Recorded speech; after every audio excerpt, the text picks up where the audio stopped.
Simplify. 3m is equal to 5m minus 8 by 5. Answer 3m.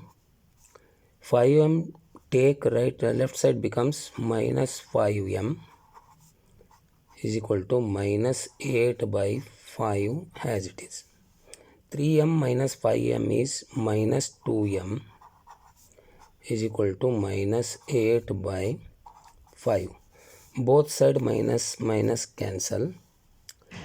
M is equal to 8 by 5. This 2 comes here. 5 into 2. 2 1s are 2. 2 4s are 8. M is equal to 4 by 5. 4 by 5 is answer.